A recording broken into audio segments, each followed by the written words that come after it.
ओम शांति। आज बाबा के 6 अक्टूबर 2021 के साकार मधुर महावाक्य हैं। महावाक्यों को शुरू करने से पहले कृपया सभी ध्यान दें। कोई भी परमात्मा महावाक्यों को बीच में छोड़कर ना जाएं।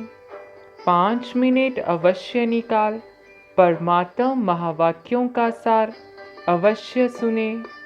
आज मीठे शिव बाबा बोले, मीठे बच्चे, इस पुरानी दुनिया से बेहद के वैरागी बनो, क्योंकि बाप तुम्हारे लिए नया स्वर्ग रूपी घर बना रहे हैं। इस पुरानी दुनिया से बेहद के वैरागी बनो, क्योंकि बाप तुम्हारे लिए नया स्वर्ग रूपी घर बना रहे हैं। प्रश्न: इस अविनाशी रुद्र यज्ञ में किन किन बातों के कारण ही विघ्न पड़ते हैं? इस अविनाशी रुद्र यज्ञ में किन किन बातों के कारण ही विघ्न पड़ते हैं? उत्तर: यह शिव बाबा का रचा हुआ अविनाशी रुद्र यज्ञ है। इसमें तुम मनुष्य से देवता बनने के लिए पवित्र बनते हो, भक्ति आदि छोड़ते हो, इस कारण विघ्न पड़ते हैं। लोग कहते हैं शांति हो, विनाश न हो, और बाप ने यह रुद्र ज्ञान यज्ञ रचा ही है पुरानी दुनिया के विनाश के लिए। इसके बाद ही शांति की दुनिया आएगी।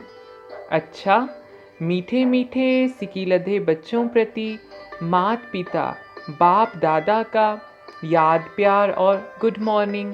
रूहानी बाप की रूहानी बच्चों को नमस्ते।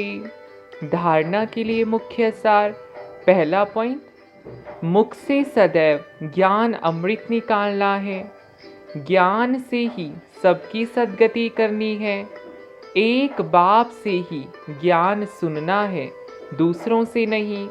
दूसरा पॉइंट, चढ़ती कला में जाने के लिए चलते फिरते बाप को याद करने का अभ्यास करना है। इस पुरानी दुनिया पुराने चोले से ममत्व मिटा देना है। आज का वरदान, एक ही रास्ता और एक से रिश्ता रखने वाले संपूर्ण फरिश्ता भव।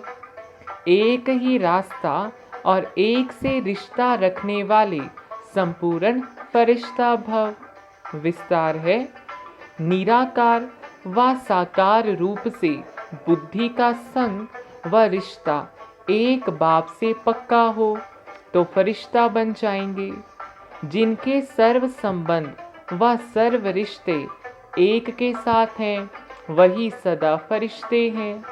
जैसे गवर्नमेंट रास्ते में बोर्ड लगा देती है कि यह रास्ता ब्लॉक है, ऐसे सब रास्ते ब्लॉक बंद कर दो तो बुद्धि का भटकना छूट जाएगा। बाप दादा का यही फरमान है कि पहले सब रास्ते बंद करो, इससे सहज फरिश्ता बन जाएंगे। आज का स्लोगन, सदा सेवा के उमंग उत्साह में रहना, यही माया से सेफ्टी का साधन है। सदा सेवा के उमंग उत्साह में रहना, यही माया से सेफ्टी का साधन है। आगे मातेश्वरी जी के अनमोल महावाक्य हैं। मम्मा के महावाक्यों का सार है, निरंतर ईश्वरीय याद की बैठक। निरंतर ईश्वरीय याद की बैठक। अब जब परमात्मा की याद में बैठते हो तो बैठने का मतलब क्या है? हमें सिर्फ परमात्मा की याद में बैठना नहीं, परंतु अपनी ईश्वरीय याद तो नित्य चलते फिरते हर समय करनी है। और याद भी उस वस्तु की रहती है जिसका परिचय हो। उसका नाम रूप क्या है? अगर हम कहें ईश्वर नाम रूप से न्यारा है, तो फिर किस रूप को याद करें? अगर कहें ईश्वर सर्वव्यापी है, तो उनकी व्यापकता तो सर्वत्र हो गई, तो फिर याद किसको करें?